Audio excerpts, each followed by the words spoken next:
The wind howled across the dusty plains of Wyoming territory, carrying with it the scent of sagebrush and the faint echo of a lonesome harmonica playing somewhere in the distance. The year was 1879, a time when men worked the land with calloused hands and women guarded their hearts with quiet strength. Life in the Old West wasn't kind. It demanded grit, faith, and a willingness to start over, no matter how many times life knocked you down. That was exactly what Elias Turner was trying to do when he rode into the small town of Redwillow Creek one cold autumn evening. His horse, a weary chestnut mare named Dusty, was limping slightly and his coat was worn to threads. The sun was setting, painting the horizon in streaks of crimson and gold, as Elias dismounted in front of Mrs. Mayfield's boarding house, the only place in town that still had a lantern burning after sundown. He wasn't looking for trouble. He wasn't looking for love either. He was just looking for a place where the ghosts of his past might stop haunting him. Inside, the smell of stew and cornbread hit him like a memory. It had been months since he'd eaten a proper meal. Mrs. Mayfield, a round-faced widow with kind eyes and an even kinder heart, looked up from behind her counter. "Well, I'll be," she said, setting down her ladle. "You look like you've ridden straight out of hell and back." "Mister," Elias gave a small, tired smile. "Ma'am, you might be right about that." She chuckled and waved him toward a seat. "Sit yourself down. There's food enough for a man who's seen the road too long. Supper's on the house tonight. Consider it a Redwillow welcome." As Elias ate in silence, he couldn't help but glance around the dimly lit dining room. The chatter was soft, the kind that only came from people who'd known each other all their lives. A group of cowhands laughed near the back. 2 young girls whispered secrets by the window, and an old man played a slow tune on a fiddle. It was a simple life, one Elias hadn't known in a long time.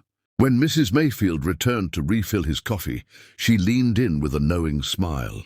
"We don't get many strangers in these parts anymore." "What brings you here, Mr. Turner?" he replied.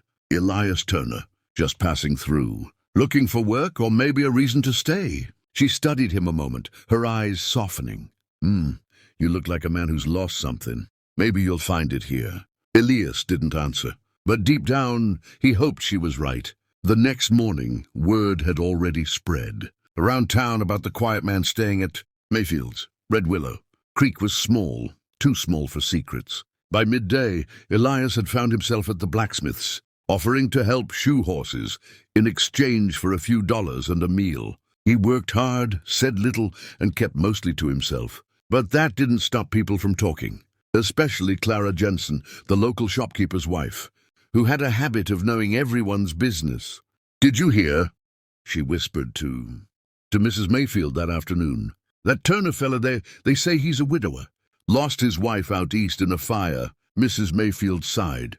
"Poor soul. No wonder he's got sorrow in his eyes." But gossip, as it often did, had a way of reaching the most unexpected ears, including those of Samuel Carver, a rancher on the outskirts of town, known for his stern ways and strong opinions. Samuel had a daughter, Lydia, 20 years old and beautiful in the kind of quiet, natural way that belonged to the prairie itself. She was kind-hearted, but she had a mind of her own, too much of one, according to her father. And lately, she turned down every suitor he'd sent her way. Samuel was running out of patience. "A woman's place is with a husband who can take care of her," he told her one morning at breakfast. "And I don't intend to watch you grow old, milking cows and reading poetry by candlelight." Lydia smiled softly but said nothing. Her mother had passed 5 years earlier, and since then, she'd been the heart of their homestead, cooking, tending the animals, and keeping her father's temper in check with gentle words. But she wanted more than just chores and loneliness. She wanted to marry for love, not duty. She just didn't think love existed for her anymore.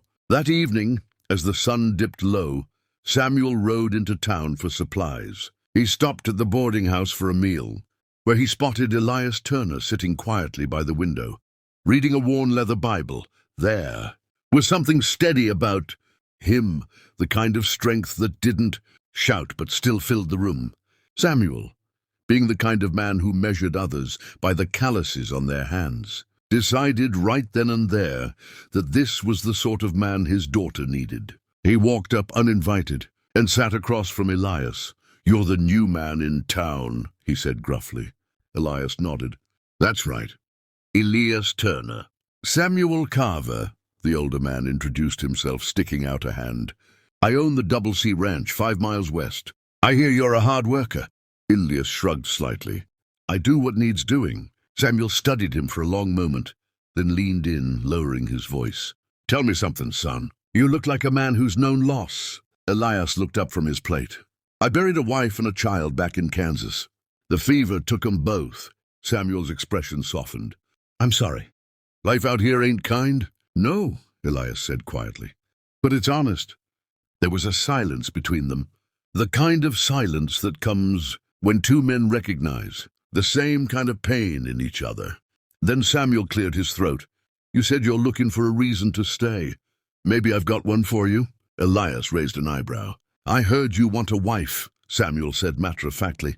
"Well, my daughter's perfect for you." Elias nearly choked on his coffee. "I beg your pardon." Samuel chuckled. "Don't look so surprised. Lydia's a fine girl. Smart, kind, can cook better than any woman in this county. I've been looking for a man with backbone, not some boy who talks more than he works." "You fit that picture." Elias shook his head. "Mr. Carver, with respect, I didn't come here looking for marriage." "Maybe not," Samuel said, standing up. "But sometimes the things we're not looking for find us anyway. Come to the ranch tomorrow. You'll see what I mean." And just like that, Samuel walked out, leaving Elias staring into his cup, wondering what kind of madness this small town had dragged him into. The next day dawned cold and clear. Elias tried to ignore the old man's invitation, but something about the way he'd spoken stayed with him. Maybe it was the loneliness in his own heart, whispering that he should at least see the place. By noon, he was on horseback, heading west toward the Carver Ranch. When he arrived, he found Lydia outside, hanging laundry in the wind. Her brown hair was pinned back loosely, her hands red from the cold, and her eyes, when she turned to look at him, were like the morning sky after a storm. There was something about her that stopped him in his tracks. "You must be Mr. Turner," she said softly, brushing a strand of hair from her face. "Pa said you might come by." "I wasn't sure I would," he admitted. "Well," she said with a small smile, "I'm glad you did." They spent the afternoon talking about the land, the weather, the loneliness that came with it all. Elias found himself laughing for the first time in months. Lydia listened, really listened, in a way that made him feel human again. When Samuel returned that evening, he found them sitting on the porch, the sun dipping low behind them. He didn't say a word, just smiled to himself and went inside. Over the next few weeks, Elias took up work at the ranch, fixing fences, breaking horses, and slowly, without meaning to, falling for the girl whose kindness healed pieces of him he thought were gone forever. Lydia, too, found herself drawn to him, not because her father had wanted it, but because she saw in Elias a goodness that matched her own quiet strength. But just when everything seemed to be finding its way toward peace, the past came riding in like a storm. One bitter evening, a man rode into town asking questions about Elias Turner, about Kansas, about debts left unpaid. His name was Clay Harlan, a drifter with a mean streak and a memory long enough to remember old grudges. He claimed Elias wasn't who he said he was, that he'd left behind more than just a grave. Rumors spread fast in Redwillow, and before long, even Lydia began to wonder what secrets Elias carried. That night, as the wind whipped through the hills and thunder rolled in the distance, Elias stood outside the barn, staring toward the horizon, his jaw tight. Lydia found him there, the lantern light flickering against his face. "Elias," she whispered, "is it true, what they're saying?" He turned to her, his voice low and rough.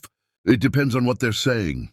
They say you ran from something back in Kansas, that you weren't just a farmer, that you were part of something dark." Elias looked away, pain flickering across his face. "I didn't run from it, Lydia, I buried it. But sometimes the past don't stay buried." Tears welled in her eyes. "I don't care what you were. I care who you are now." He looked at her, really looked at her, and in that moment, He realized something he hadn't let himself feel in years: hope. But just as he reached for her hand, the sound of horses thundered from the road. Clay Harlan and his men had come. The storm had found him at last. And as lightning split the sky, Elias turned toward the approaching riders, determination burning in his eyes. He wasn't running anymore.